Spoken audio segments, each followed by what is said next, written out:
You're listening to the Autism Weekly podcast.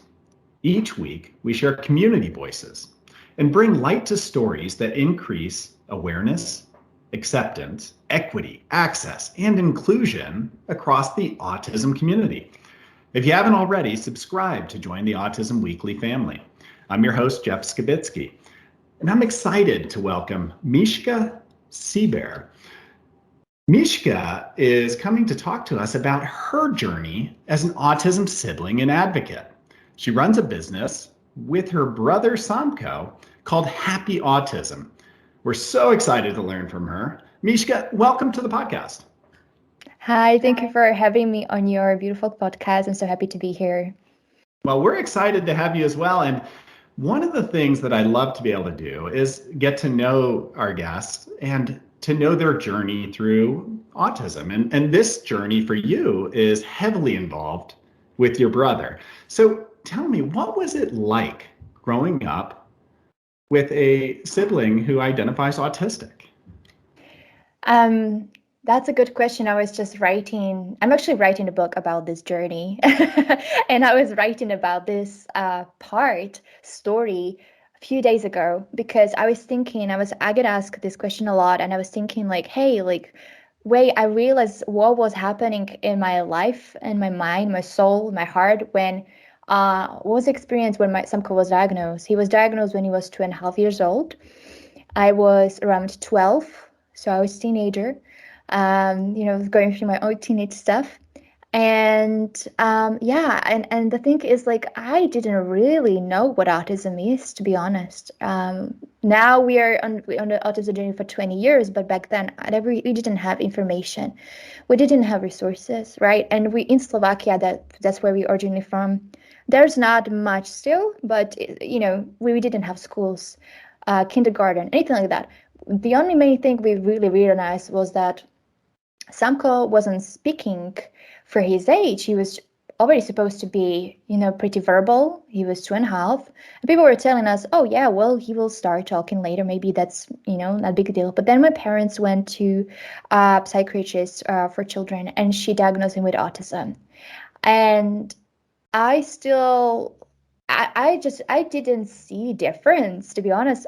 For me, it was my brother's my brother. So, and this is why I always say, like, for us siblings, we see a sibling because our perception from our childhood is really affected from the childhood, right? And we as children or teenagers, we see the sibling. We don't know much about disability. We don't know much about autism, but what we'll see is how this diagnosis changes the perception from other people. For example, from parents. Suddenly, there's a change in behavior from parents towards us siblings, towards the autistic child, towards our dynamic.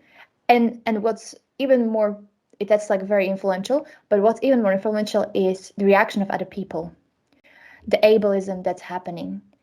I didn't even know what ableism is as a word until like a year ago, which I learned from autistic self-advocates who I follow and learn from a lot. And I'll have friends that are amazingly autistic individuals. And I was just like, I felt injustice, right? I felt negative experiences, calling my brother a psychopath, calling my brother stupid, because he was doing things that were natural for him, because he wanted to connect with children through nonverbal communication, gesture, touch, which is 70% of our communication, but people are not so used to, right? Well, suddenly someone comes and just like wants to touch you and wants to connect with you. He wanted to connect with children at a playground, and the parents were really cruel. People were stopping us and saying Samko is misbehaving, that he's naughty, and all those kind of things. And my parents had a really hard time. So for me, it was very painful because I was bullied as a kid, right? And I was different. I was weirdo myself. If you can, I say it openly, I'm weird, okay? So when someone comes, and just because my brother is different, why should he be treated so like horribly? He doesn't deserve that. And I saw how amazing he is. I saw him for who he is. His purity, his beautiful soul, him who he is as a person. Yeah. And suddenly those labels started making, putting him in a box that I never thought that he should be put in, suddenly creating separation. So what started happening in my mind and in my soul is I was very angry because I knew what it feels like to be bullied. I knew what it feels to feel the shame. I knew how painful that is. So I started fighting back, and when I learned how to fight for myself, right, at the school, I was actually changing school, and I changed the class. I was going from this class where I was bullied at the same time when my brother was diagnosed to a different class, to a better class where I started having friends. So I had a big change in my life, two huge, enormous, big ones. Mm-hmm. So I started recognizing what it means to be an advocate. In the advocate was born within me at that time, without even knowing what happened. It was Now natural. you expressed that, and it's, I think that I hear this story a lot from siblings where you're age 12 at this point. You're trying to figure out who you are, and you're at a point where now the family is, and rightfully so, is that they're concerned about differences and concerned about, how to be able to help prepare the community or your brother for being able to do everything he wants to do in his life. But the sibling oftentimes gets forgotten about during that time, and almost kind of misses out on their own identity. You became more of an advocate during the process, which is admirable, but how do you kind of find that balance of, I want to be me, I want to be Mishka, I want to learn who I am. I know I have the things I'm working through, but I still want to support my brother. I still want to be a part of everything the family's doing. Where's that balance come? Oh, that balance was so hard to find, and so many siblings, exactly as you described, were have you heard of term glass children? Mm-hmm. Yeah, right. So the glass children you see for us, we're often neglected and deal with emotional neglect, trauma, and other stuff. But I spoke to many adult siblings, and I keep talking to them, and what I see is like, yeah, like our identities, is created around being a sibling. Like we become something, and suddenly it's like, who am I as a person? So I had this many questions, and I struggled with this balance. And also what I realized, for example, when I was 19 years old, I went to study to London at university or Westminster, and I went to pursue my own dreams, which was very hard at the same time. I knew that I have to do it. It was my parents were divorced, so it was just my mom, and me, and my brother. My brother started a new school, thank God, because he got more support. And I could actually go to new school. He could go to new school. I could go to different countries. So I was lucky. I'm grateful for that because I could be my own person and start realizing who am I. Many people didn't know my brother's autistic. That was same for my teenage years at high school because I was trying to protect myself and him from the judgment, from the cruelty that I experienced. But also, I realized it was part of it. It was escapism, an escapism into a different world, like trying to figure out who am I. But that was escapism instead of being an unhealthy trauma response that like, hey, well, I'm just gonna completely like kind of like abandon part of me that was there. And I need to combine those parts within me and create a bridge. How Mm-hmm. I'm gonna do this? It's like living a double life. Many siblings come to me and they're like, hey, I feel like so guilty for even wanting to study. Yeah. I feel so guilty for wanting to be my own person. I feel so guilty for even having a boyfriend and not being with my parents all the time, even though I'm in 20s. And I tell them, yeah, because you think, especially what's interesting with girls, we kind of like, I'm trying to find whether there's a study around this right now that we kind of like became a matters, like parents, like parentification is happening. We become like at the age of 9, 10, right? And I realized that it feels like we're abandoning our own child when we go and we do our own thing. So how do we get out of this double life that we feel guilty about all the time, whether we want to live our own life or whether we are a sibling? it's just like a torn between two worlds. Yeah. So what do we do with this? And I first thing that was big healing for me was when I actually faced near-death experience because I was sacrificing myself, never asking for help, putting my needs like non-existent and all those things.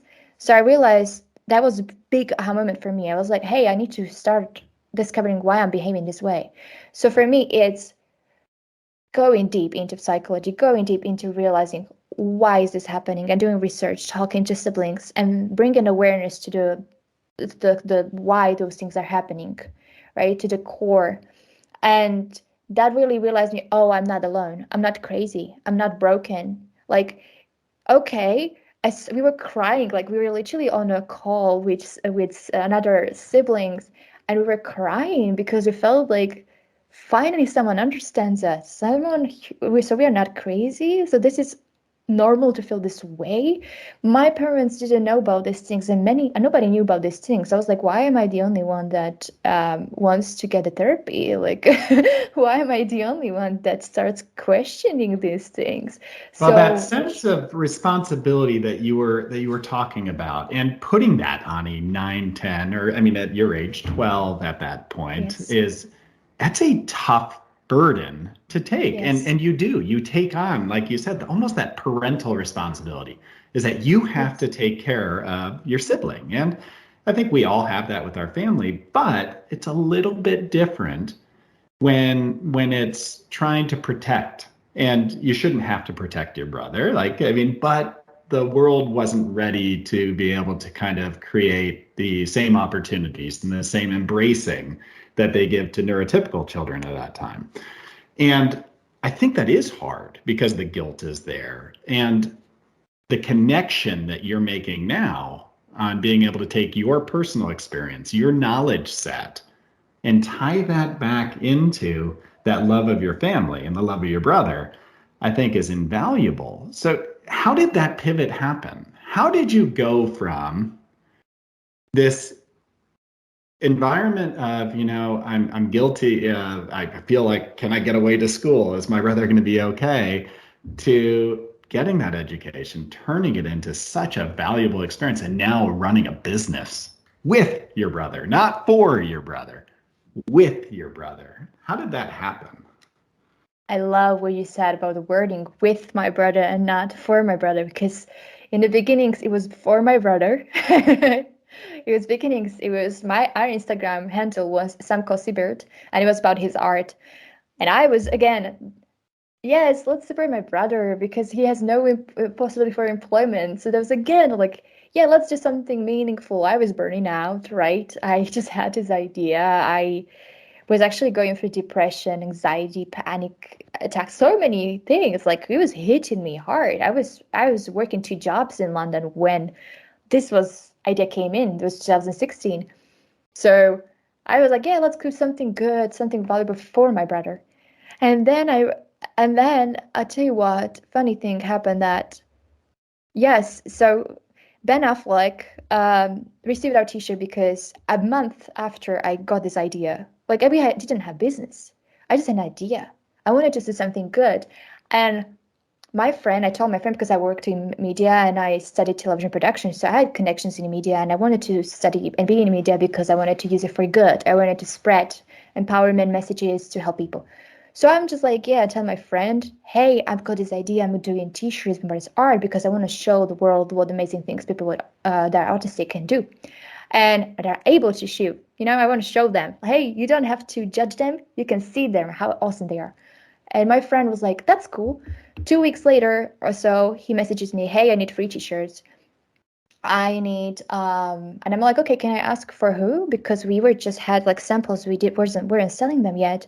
He's like, yeah, from Ben Affleck, and I can drink them for myself because I'm going to do interview with Ben Affleck, who's playing autistic character in the movie Accountant, and I want to give him gift during the interview so it can have something from someone's life that is the story is touching the lives of real people. I want to give him something real.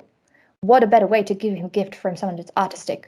I'm like, I was like freaking out. Okay, got them T-shirts. Happened. And the awareness was raised because the story touched millions of people in our country. That was my vibe. But I was like, I don't know what to do next. I had no idea. And I was burning out at the time because of those unhealthy sacrificial mindsets, which I call sacrifice mindset. And I was in this cycle, never in this cycle, never asking for help. So I was like, how am I doing? I'm going to do this alone, trying to build a business, and I had 2 jobs. So I realized that, wow, this is a missed opportunity. I felt so guilty for not doing enough for my brother, for his future, and not milking this amazing opportunity that happened with Ben Affleck. I crashed at the time, literally at the time. So now imagine this happens, dream come true, but it's like the best thing happens and the worst thing happens at the same time. I'm like, holy crazy moly, what I'm gonna do? So in 2017, when Brexit happened, I went home and I was home with my family, and I needed this time to be home to start taking care of myself. And when this thing happened with my near-death experience in 2019, so it was like 3 years of like trying to figure out who am I, right? Why these things are happening? That's crazy. Like, I don't understand. So I started going deeper, and I realized in 2020, I told my mom, people are asking me about t-shirts, but I don't know how to do this again. I'll fail again. I don't know how to do this. So I asked for help. We got friend help with social media, but the thing she said, Mishka, this is different. You've learned. Now you will want to do this alone. You are a different person, and I'm gonna support you, and you're gonna do this. You'll be fine. It's not the same story. You're gonna do this differently because you've grown.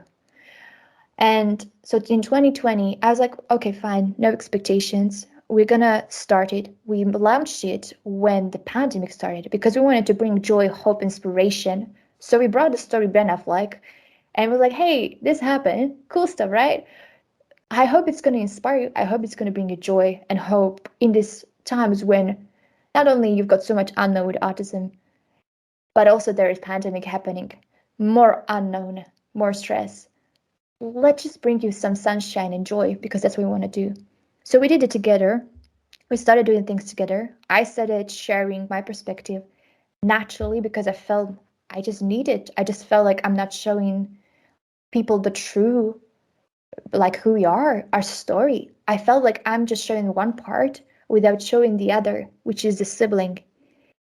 So it happened organically, really naturally. And when I said, and I was so scared I'm going to burn out, I had anxiety to connect it to burnout so much because I burned out so much that I did not want to stop do it again. I saw that if I start doing this business, it might scale quickly. It might things like Ben Happy can happen, or what I'm going to do that. I'm going to miss the chance. So what I did is that I sat down and my mom told me, you don't do this just for your brother. Like, you don't ask for help. Don't repeat the same mistakes. I said, yes, you're right. Do you know what? I'm gonna turn my brother into creative director. I'm gonna give him a role. He's 18. He should bring money to this table. He should have responsibilities. Why I'm always doing everything for him. He's able. He's able to do things. He's got a voice. I told Sanka, do you know what? You're 18. You're an adult now. Things are changing here, right? You're helping with house chores in our house. Great. But what about your purpose as a man? What about bringing money to table as a man? You've got 2 women that are taking care of you. What are you gonna do? And he's like, and he was excited. He felt like, yes, he can pay back. He feels that he can support me. I allow him to support me. I said, enough of being your caregiver. I'm going to be your equal partner. So your voice is going to be heard. Yes, you're non-verbal or non-speaking. I know there are different labels, but fine, you're communicating. I hear you. I know how to communicate with you. Okay? So you're going to communicate. You're going to be empowered. You're going to rise in your abilities and have an advocate for yourself because you're autistic and you are an advocate too. And I will have my needs met too. I will be seen as equal. Story. That is, I mean, that journey from acceptance, and it's not acceptance in the terms of I'm accepting my brother. It's the acceptance of This is me. This is my life. This is my brother, Samka. This is his life. And we both have a chance to have purpose. We both have a chance to be empowered. And you challenged that philosophy that maybe was culturally embedded and said, let's get there. Let's do it together, but let's get there. Let's find our skill sets and move that direction. That's just such a powerful story as you look through it. And that acceptance journey, I think, probably is what now gives your voice so much more power, is that you went from doing clothing and taking his creative idea and putting it out there. But now you have a voice to talk to other siblings and to share that experience and to empower them. So how does this, I guess, on two questions. One is, what is that message that you're giving to siblings? The other one is what is the feedback that you're getting? Because it's going to be a different journey for so many different people. Yes, that's a good question. I started something in November 2019, 2020. I don't remember the year. I think 2020. 2020, because that's when we started our business. So in November, I was going through my own stuff. And when I was talking to other siblings, I felt like I need to share stuff because people were calling us sibling goals. Like people are seeing us together and like, your sibling goals. And I'm like, don't put us on pedestal. We're not perfect. You don't know the whole story. You don't know that we did struggle in our relationship. It took me years of healing and work. So I said, I felt like I'm not being honest. So I started sharing very hard stuff because we siblings, oh God, we hide a lot behind a smile, a lot behind, because we don't want to lose the love of our parents that is already limited, as I said. I say quote unquote only limited. From parents' side, it might not see like this, but that's how we see it because we are, hey, it's not just about attention. It's about when I was a caregiver, I wasn't a child anymore, right? Because the thing is that making myself into like, oh, this is what I talk about, and I call it autism pass. It's not my words, it's siblings' words. I'll hear them, I listen to them, and I communicate with them. So they talk about this like autism pass, and I started teaching about this more. And autism pass is basically excusing the behavior that doesn't have to always be autistic, or just like saying things like, oh, he's got autism, that's not his fault, or he's got I mean, he doesn't have autism. Sorry, I'm trying to say not has autism, but is autistic. Okay, I'm learning from my favorite autistic advocates. They are teaching me about how to use correct language, so they're supported. Yes, so I'm correcting myself. Yes, so, he's autistic, he can't do this, he can't do that, and talking about disability all the time. I was like, oh, he can't, he's not able to. And I'm like, who said that? Is it true? I'm kind of person is like, if you tell me I can't, I'm going to show you I can. So I was like, let's challenge this. So I challenged this narrative with ability mindset. That's how I call it. Let's focus on what he can do, and let's mime this gold. And what had happened is not only, as I said, that's how I remember our creative director. That's how he grew in his independence, his abilities, his confidence. But also it helped me feel less burdened and bring equality into our relationship and balance, which is the world. Equality and balance is the key. Because if it's not, there is a resentment happening from both sides. He feels like a victim. I feel like I'm sacrificing myself. I'm burning out. It's not happy. It's not good for both sides, right? Equality and balance is the key. So what siblings saw, they started seeing, okay, someone understands me. It doesn't have to be this way. I can do better. Oh, I don't have to sacrifice myself. Like, even some siblings told me that, hey, like, this is the first time I actually feel like I'm not crazy or broken, and this just feels like, because even I went to therapists, and therapists told me like, oh, you shouldn't have any problems. You're young. You're intelligent, you're beautiful, you study in university, what problems can you have in your 20s? So even that started happening. So gaslighting and emotional neglect was still happening in the adult life. So I'm like, hey, what the earth is happening? How can someone that has a degree in psychology say that to a child or an adult? That's clearly sharing that I have a problem helped me. And I experienced this myself too. So I was like, okay, I'm going to share things that someone else says. I'm going to give you a different perspective. And parents came to me and said, whoa, okay, this is like, I suddenly understand that I wasn't supporting my daughter. I was our son. I suddenly realized that I was the one that was helping them have separation. I was the one because I was burdening the neurotypical sibling.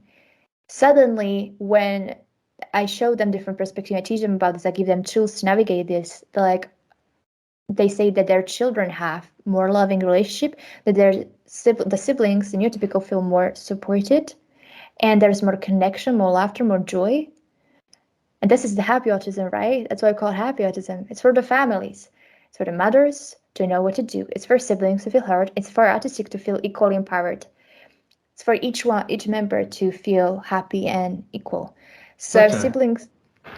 That goal that you're describing, I think that it takes what you're doing and what you're putting out there, that individual experience, that perspective, the understanding that everybody is experiencing the same events differently, yet we should have a voice through that process. I think that is so important. And whether it's a family member seeking support, whether it's a sibling who maybe said, I need to get my own therapeutic experience out of this. Trust me, validate my feelings through this and just listen, be a part of it. Or for the sibling where or the autistic in this case, it's how can we help them to be able to do everything that they want to do in their life without having the barriers that we might be imposing on them by not challenging them, by not giving them opportunity. It is this kind of living, breathing kind of beast as far as, these relationships all go together. And I like the way that you look at it as the happy autism. It's even when you think about treatment from a clinician perspective, it's not about fixing anything. It's about understanding, empowering, and building skills so that somebody can be able to do everything they want to do with their life. It sounds like you're finding a way to do that for siblings, which I hear your story and it's powerful. And I think that this message needs to be shared more broadly because more people are going through the same pain that you probably experienced on and off throughout your life of just trying to find the right place and the right things to do. So how do caregivers help siblings to feel validated? How do they help them to feel as important as their autistic child in that same process? Yes, in many ways, but one thing is needs. I talk about understanding, saying, first of all, many siblings, I spoke to siblings and I asked them, what do you wish your parents did differently? Probably every sibling said about emotional support. Not shaming the negative feelings because siblings go through many complicated, complex emotions, feelings. And if parents are not emotionally capable or responsible or available in their own parenting role for themselves, how can they support their children? So that emotional intelligence and responsibility is so important because when you actually can, without shaming or neglecting or blaming each other or anything like that, understanding that emotions are spectrum, right?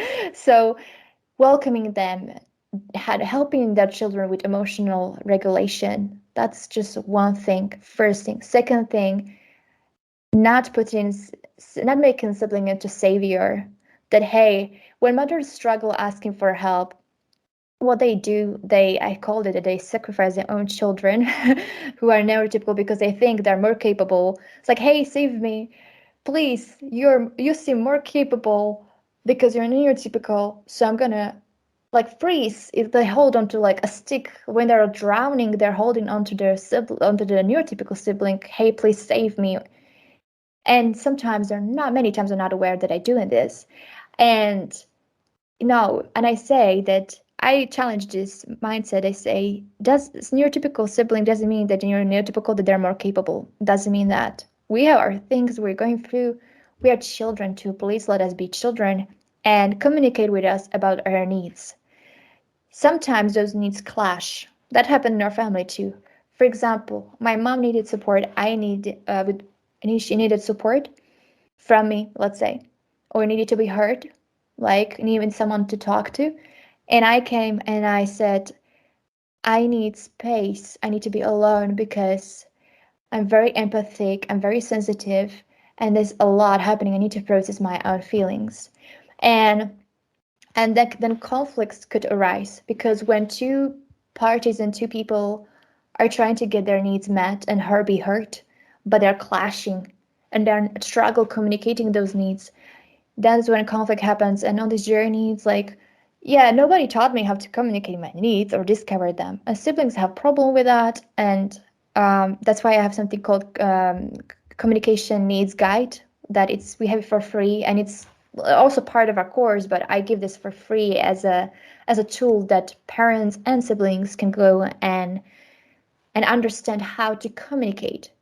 Because when you know how to communicate, you can solve the problems. And conflict happens for a reason. These things happen for reasons. And I always look for the why and the lesson that we can learn from this as a solution to the problem.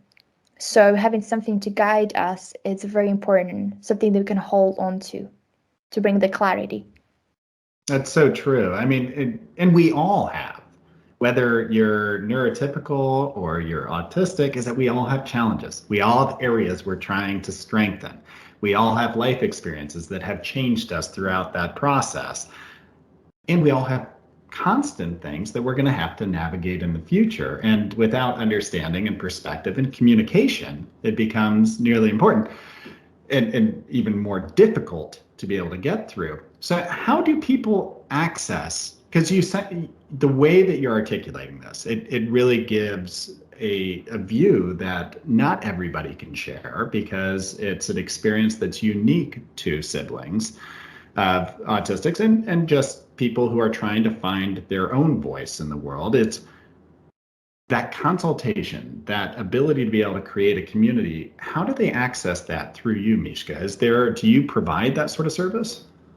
Yes, so we'll be launching right now, opening. We actually gonna have a private Facebook group. I called it Happy Autism Family Club, which is for free. It's private. It's a safe space for families, for autistic individuals, and for siblings to come together as unity because there's a lot of separation. There's a lot of war in the online community between each party, and I'm like a peacemaker. I love uniting people. I'm like, let's listen to each other. And so that's one thing that we have. And then we also have our course. It's called Happy Autism Sibling Guide. And it's an online self-paced course, which is affordable, which is for moms and siblings, adult siblings to watch, or moms of autistic and neurotypical children to navigate this journey. We also have professionals that are interested in this to purchasing because they're like, hey, can I get access to this? I want to support the families and I want to learn from sibling perspective. I'm like, yes. I was like, of course. So we have that also. Um, um, and yeah, we've got this access on our website, happyautism.co. But yeah, that's what we're doing. We actually created a foundation and I registered in Slovakia because we want to do bigger things. We want to bring more resources and more resources, which is registered. It's called Happy Autism. So we're doing many things. We're trying to go bigger and bring those educational resources to families, but also me as an advocate, I do workshops for companies to support autistic individuals and neurodivergent thinkers to unlock more their abilities and support them through creating empowering environment. And I also my goal is also to go to do workshops for special needs education schools to support them in this too, because I believe in autism success. It's possible. We were just featured in Forbes. Come on, it's possible. So let's do this together. Yeah.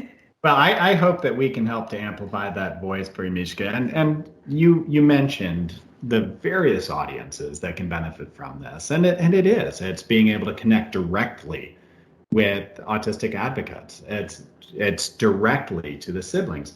And you mentioned to clinicians to be able to kind of guide to their families. I would argue to say that clinicians should be listening to this in their own professional development to really understand all these experiences themselves. So they should be joining not to help others, but to help themselves too. I think that your voice will be powerful through this process. And I know you're joining our podcast today, but you do host your own podcast. Is that not right? Yes, it's called Happy Autism Podcast. You can find it on Spotify or Apple Podcasts, also on our website. So we've got this, and I want to interview. I've got some interviews in my mind with some awesome people from the community. So yes, I'm excited about our next journey with this. But I'm sharing a lot from my journey as well as a sibling. We appreciate that, and I hope that that I can kind of pick up on some of those guests that you're hearing, because obviously your voice and your message is so important. So I'll definitely be a listener as well, and I appreciate you taking the time to be able to come and share your message with us and to empower so many people by being so open about your own story and creating this wonderful business around it. And Samko as well, is that his creative directing I saw the sweatshirts, I saw the art. It's beautiful. And I think what you guys are doing together is something that we all benefit from. So thank you so much, Mishka. Thank you very much. I really appreciate your kind words. Thank you for listening to Autism Weekly. We hope you tune back in next week to learn more about autism in the real world. Autism Weekly is now found on all the major listening apps, including Apple Podcasts, Google Podcasts, Stitcher, Spotify, Amazon Music, and more. Subscribe to be notified when we post a new podcast. Autism Weekly is produced by ABS Kids. ABS Kids is proud to provide diagnostic assessments and ABA therapy to children with developmental delays like autism spectrum disorder. You can learn more about ABS Kids and the Autism Weekly podcast by visiting abskids.com. Thanks for tuning in. See you again next week.